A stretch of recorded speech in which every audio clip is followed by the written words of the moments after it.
नमस्कार, sports can में आप सभी का बहुत बहुत स्वागत है। मैं हूं आनंद श्रीवास्तव। देश और दुनिया की तमाम खेल खबरों पर चर्चा के लिए हमारे साथ स्टूडियो में मौजूद हैं जाने माने खेल पत्रकार शबाब अनवर। शबाब, स्पोर्ट्स कैन में आपका बहुत बहुत स्वागत है। धन्यवाद आनंद जी, और श्रोताओं को नमस्कार। फुटबॉल और क्रिकेट के साथ बैडमिंटन और हॉकी की भी खबर है, लेकिन सबसे पहले शुरुआत करते हैं स्पोर्ट्स हेडलाइंस के साथ। कोलंबिया फीफा अंडर 17 महिला फुटबॉल विश्व कप के फाइनल में। 2020 क्रिकेट विश्व कप में आयरलैंड ने इंग्लैंड को दी मात। फ्रेंच ओपन बैडमिंटन टूर्नामेंट में Sameer Verma pre quarter final में पहुंचे और सुल्तान जोहोर कप हॉकी में भारत और ऑस्ट्रेलिया का match draw.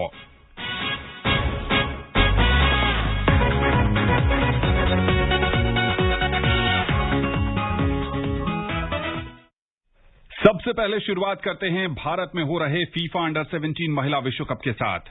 Colombia FIFA under 17 महिला विश्व कप फुटबॉल के फाइनल में पहुंच गया है। अब से कुछ समय पहले गोवा के जवाहरलाल नेहरू स्टेडियम में समाप्त हुए पहले सेमीफाइनल में कोलंबिया ने बेहद रोमांचक मैच में नाइजीरिया को पेनल्टी शूटआउट में 6-5 से हराया।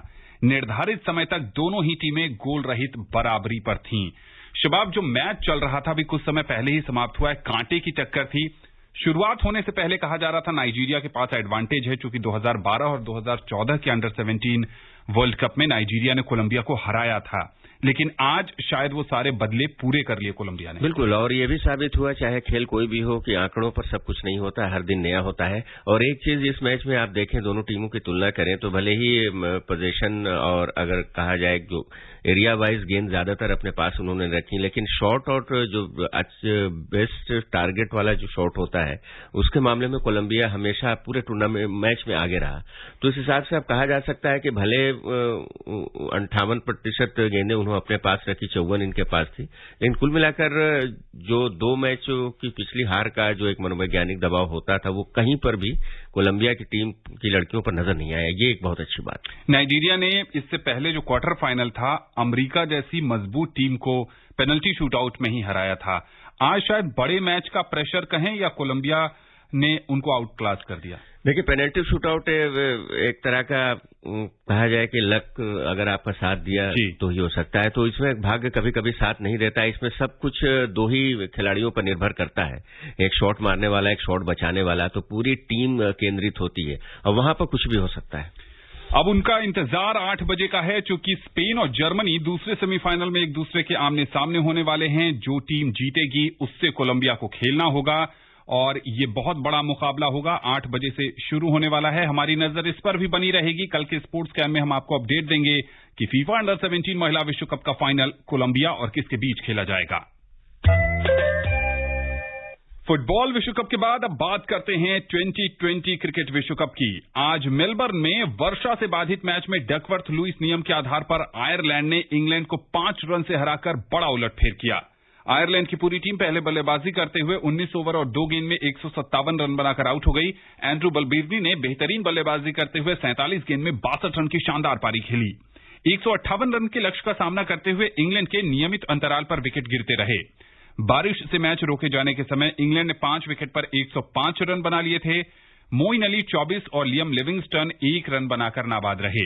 इसके बाद खराब मौसम के कारण खेल आगे नहीं हो सका और डकवर्थ लुईस नियम के अनुसार आयरलैंड को विजेता घोषित किया गया। आयरलैंड के एंड्रू बलबीरनी को प्लेयर ऑफ द मैच घोषित किया गया। आयरलैंड का बेहद सुनहरा सफर चल रहा है। शबाब, पहले 2 बार की चैंपियन वेस्टइंडीज को हराकर बाहर का रास्ता दिखाया। आज भले बारिश उनके लिए सौगात लेकर आई, लेकिन खेल तो बढ़िया खेल रहे थे। हाँ बिल्कुल, और जब आप अच्छा करते हैं तो भाग भी साथ देता है। केवल 5 रन और अगर इंग्लैंड के बन जाते तो इंग्लैंड का काम हो जाता, लेकिन वो हो नहीं पाया। 110 रन वो डकवर्थ लुईस नियम के अनुसार 110 रन उस समय जिस समय खेल रोका गया था उनका होना चाहिए था, लेकिन नहीं हो पाया। कुल मिलाकर ये कहा जा सकता है कि ये भी एक अजीब बात देखी गई है कि इंग्लैंड की टीम जो है यूरोपियन टीम के विरुद्ध अब तक कोई अंतर्राष्ट्रीय मुकाबला नहीं जीता। चाहे T20 की बात करें, पीछे 2011 के हम ओडीआई विश्व कप की बात करें, तो एक बात आज इंग्लैंड टीम के कोच ने भी कही है कि क्या कारण है कि हमारे यहाँ से खिलाड़ी गए आयरलैंड, हॉलैंड, कई खिलाड़ी इंग्लिश खिलाड़ी हैं, लेकिन अभी तक इन बड़े मुकाबलों में टीम जीत नहीं पाई है यूरोपियन कंट्री के खिलाफ। इस पर काफी चर्चा इंग्लैंड में हो रही है। वनडे विश्व कप का जो आप जिक्र कर रहे हैं, केविन ओब्रायन ने सबसे तेज शतक लगाया था और वो मुकाबला इंग्लैंड की टीम हार गई थी। ये ग्रुप ऑफ डेथ है शबाब, जो भारत का जो ग्रुप है उसमें कुछ कमतर टीमें हैं, नीदरलैंड है, जिम्बाब्वे हमारे ग्रुप में है, लेकिन ये ग्रुप ऑफ डेथ है। और आज के परिणाम से और जो बारिश का परिणाम एक और मैच को प्रभावित किया न्यूजीलैंड के मैच पर, उस पर भी आएंगे।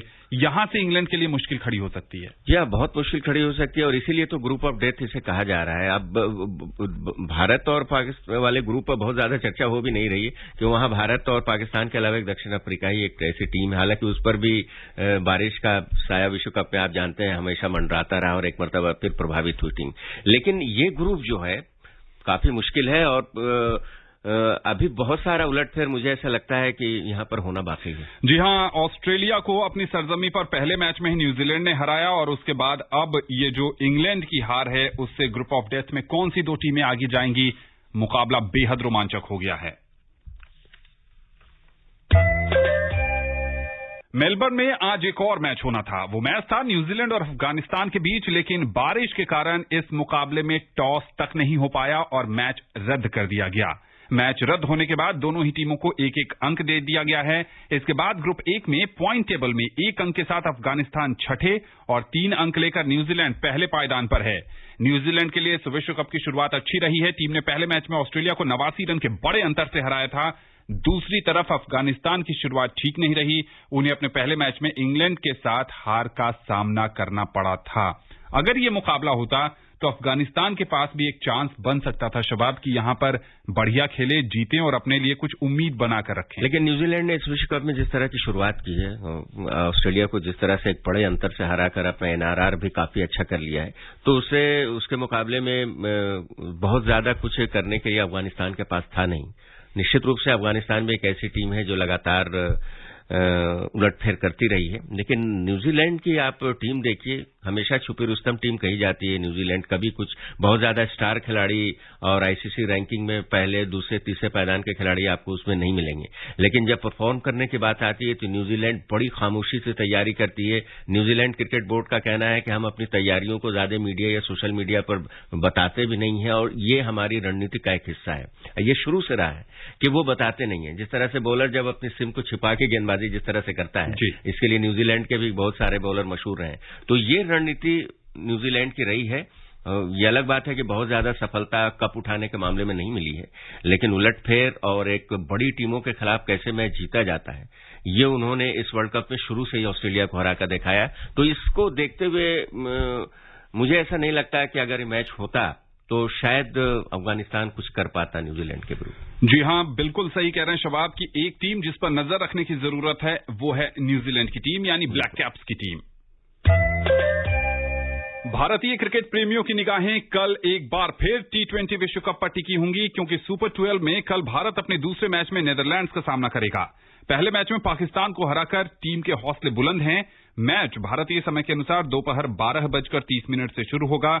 इस मैच का आंखों देखा हाल आकाशवाणी के FM रेनबो चैनल और अतिरिक्त मीटरों पर दोपहर 12 बजे से सुना जा सकता है। जो पाकिस्तान का मुकाबला था, शबाब, मिचेल मार्श जो ऑस्ट्रेलिया के ऑलराउंडर हैं, उन्होंने कहा है कि इस विश्व कप का सारा आकर्षण उस मैच के साथ समाप्त हो गया। अब शायद ही कोई दर्शक इस विश्व कप में रुचि ले रहा हो। लेकिन यहां से क्या देखते हैं, कल के मुकाबले में कुछ एक्सपेरिमेंट्स टीम इंडिया कर सकती है। ऋषभ पंत को प्लेइंग 11 में शामिल किया जा सकता है, या फिर विनिंग कॉम्बिनेशन के साथ ही टीम जाए। देखिए, वो तो कप्तान का विशेषाधिकार है, लेकिन हार्दिक पांड्या के बारे में जो बातें आ रही थी, जो कयास लग रहे थे, उस पर पारस महामरे ने आज विराम लगा दिया है कि वो पूरी तरह से ठीक फिट है और इस मैच के लिए उपलब्ध है। और चूंकि आपको 5 मैच खेल चुके हैं, तो विनिंग कॉम्बिनेशन के साथ जाना चाहिए, ये सबकी राय है। हाँ, आप विकेट कीपर का आदान प्रदान अदला बदली कर सकते हैं, चूंकि आपके पास विकल्प ज्यादा मौजूद हैं। तो मुझे ऐसा लगता है कि वैसे मैच की ये परंपरा है कि हर मैच में कुछ न कुछ तब्दीली की जाती है, लेकिन मेरा अपना ये मानना है कि पाकिस्तान पर जीत के बाद जो मोमेंटम भारतीय खिलाड़ियों को मिला है, उस एकादश को उसको बरकरार रखना चाहिए। केएल राहुल पर भी चर्चा हो रही है कि बड़े मैच में नहीं चल पा रहे हैं। पिछले जो विश्व कप था उसमें भी पाकिस्तान के अगेंस्ट फेल हुए थे और बाकी मुकाबलों में भी बहुत बढ़िया नहीं कर पाए थे। इस विश्व कप के जो प्रैक्टिस मैच हुए थे, जिसमें ऑस्ट्रेलिया के साथ हमने 189 रन बनाए थे, वहां उन्होंने अर्धशतक जरूर लगाया था। केएल राहुल इतने बड़े खिलाड़ी हैं कि उन पर बहुत ज्यादा कमेंट करना भी ठीक नहीं होता है, क्योंकि देखिए ऐसा होता है कि कुछ प्रेशर किसी तरह का होता है तो आप अमुक मैच में अच्छी बल्लेबाजी नहीं कर पाते, लेकिन केएल राहुल एक रीढ़ है भारतीय क्रिकेट की, इसमें कोई शक नहीं है। और ये बिल्कुल आपका कहना सही है कि जब टीम अच्छा परफॉर्म करती है तो फिर जो टीम मैनेजमेंट है उसके लिए काफी मुश्किल हो जाता है इस बात का निर्णय करना कि क्या किया जाए, जब आपके पास विकल्प इतने ज्यादा मौजूद हैं। आज भारत के पास अंतर्राष्ट्रीय स्तर की सीनियर लेवल की मैं बात कर रहा हूं कि 3 टीम एक साथ तैयार बैठी है, तो वैसे में मुश्किल है। और लेकिन इतना बड़ा मैच इस तरह से अगर जीत करके आप आ गए हैं तो हर कोई यही चाह रहा है, अगर आप क्रिकेट प्रेमियों की भी राय ले तो यही चाह रहे हैं किसी कॉम्बिनेशन के साथ जाना चाहिए, अनटिल अनलेस कि अगर कोई प्रॉब्लम किसी खिलाड़ी को नहीं है। और प्रॉब्लम सिर्फ एक खिलाड़ी के बारे में बार बार बात आ रही थी। आज जाकर के वहां सिडनी में खेल पत्रकारों ने पूछा पारस मामरे से खास तौर से मुलाकात करके, उन्होंने कहा कि नहीं वो फिट है और वो मैच के लिए तैयार है। अक्षर पटेल को जिस ढंग से बैटिंग ऑर्डर में प्रमोट किया गया था, जब 3 विकेट जल्दी जल्दी गिर गए थे पाकिस्तान के साथ, क्या उस तरह के एक्सपेरिमेंट्स आपको लगता है आगे भी मैनेजमेंट कर सकता है? थोड़ा सा मैं देख रहा हूं कि रोहित शर्मा महेंद्र सिंह धोनी की रणनीति की तरफ बढ़ रहे हैं कि किसी को कुछ पता नहीं होता है कि जब धोनी जैसा करते थे कि वो क्या करने वाले हैं। आनंद आप बेहतर जानते हैं। रोहित शर्मा की ये कोशिश है, हालांकि उसमें सफलता नहीं मिल पा रही है। एक शामी को जो उन्होंने प्रैक्टिस मैच में, वो उनका काफी अच्छा चला जो उन्होंने आखिरी ओवर में उनको बुलाया था। लेकिन यहां पर ज्यादातर ऐसे क्रिकेट प्रेमी और क्रिकेट एक्सपर्ट हैं, हालांकि बड़े शॉट अक्षर पटेल के पास मौजूद जरूर हैं, लेकिन उन्हें पहले क्यों भेजा गया ये रणनीति समझ में नहीं आई। लेकिन रोहित शर्मा का ये कहना है कि कप्तान सिर्फ अकेले कोई रणनीति तैयार नहीं करता, हमारे पास राहुल द्रविड़ हैं और उसके अलावा चयनकर्ता के रूप में भी बहुत सारे ऐसे लोग हैं जो हमें राय मशवरा देते रहते हैं।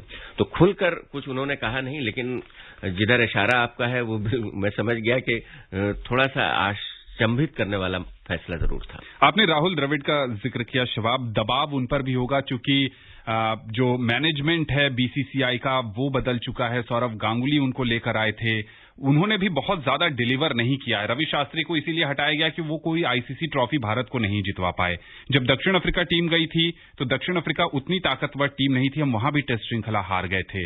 और इस बार जो पाकिस्तान के साथ जीत मिली है, शायद एक टॉनिक है राहुल द्रविड़ के लिए कि वो इस टूर्नामेंट को अब जीत सकते हैं, जैसा कि ऑस्ट्रेलिया ने अपना पहला मैच गंवा दिया। हालांकि आपको याद रखिए कि बीच बीच में भारत एक ऐसा देश है क्रिकेट खेलने वाला जहां एक सब्स्टिट्यूट हेड कोच भी हैं। तो वीवीएस लक्ष्मण अभी जो परिस्थिति है उसमें फिट बैठ रहे हैं पूरी तरह। और अगर जिस तरफ आपने इशारा किया है, अगर थोड़ी सी गड़बड़ी हुई राहुल द्रविड़ के मामले में तो वीवीएस लक्ष्मण तैयार है। वैसे तो कुछ 2 नामों के बारे में काफी कुछ चर्चा चल रही है कि इन्हें बनाना चाहिए, लेकिन ये भविष्य के गर्त में। जी हाँ, बिल्कुल। इस समय तो सारा जो फोकस है वो T20 विश्व कप पर है और तमाम क्रिकेट प्रेमी के साथ बीसीसीआई के लोग भी ये चाहते हैं कि भारत इस फॉर्म को जारी रखे जो पाकिस्तान के साथ हमने फॉर्म दिखाया और इस विश्व कप को जीते। कल के मैच पर हमारी नजर बनी रहेगी। और आनंद, कल के मैच में सिर्फ एक बात यही नहीं होगी कि ये दोनों आपस में T20 फॉर्मेट में भिड़ रहे हैं, पहले कभी खेले नहीं है। जी हाँ, और इसके अलावा और कुछ बहुत ज्यादा नया होने वाला नहीं है। जी हाँ, बिल्कुल।